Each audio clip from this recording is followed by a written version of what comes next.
Добре дојдовте во Охрид, се наоѓаме пред црквата и манастирот Свети Наум Охридски, се наоѓаат на еден од највеличествените делови од Охридското езеро, само неколку километри од границата со Албанија.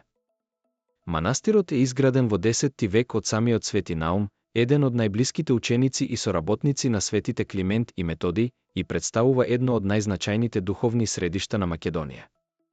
Целиот комплекс е сместен на висока карпа од која се отвора прекрасен поглед кон зелените шуми, бисерносината вода на езерото и тивките извори на црн дрим кои извираат токму под манастирот. Околината е позната по својата природна убавина. Тука се наоѓаат познатите Свети Наумски извори, место каде водата е толку бистра што се гледа секое камче под површината. Мирисот на планински воздух, звукот на брановите и присуството на пауни кои слободно шетаат низ дворот создаваат чувство на мир и хармонија. Манастирот е познат и по една многу стара легенда. Според преданието, ако се доближиш до гробот на Свети Наум, можеш да го чуеш отчукувањето на неговото срце. Многумина верници го сметаат ова за чудо и доказ за неговата светост и духовна моќ. Од друга страна, некои посетители велат дека звукот што се слуша всушност е од брановите на езерото, кои удираат во карпите под манастирската тераса и создаваат ритмична вибрација.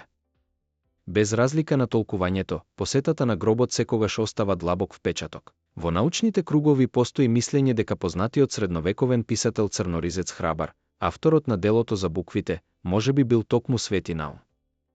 Иако тоа не е историски докажано, голем број научници веруваат дека стилот на пишување, времето во кое живеел и местата на кои делувал Храбар се совпаѓаат со животот на Свети Наум.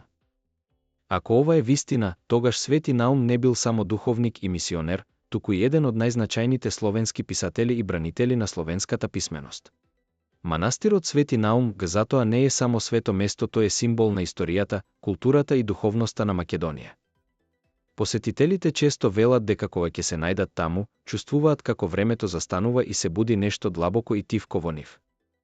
Тоа беше се за овој краток филм, ви благодарам на вниманието.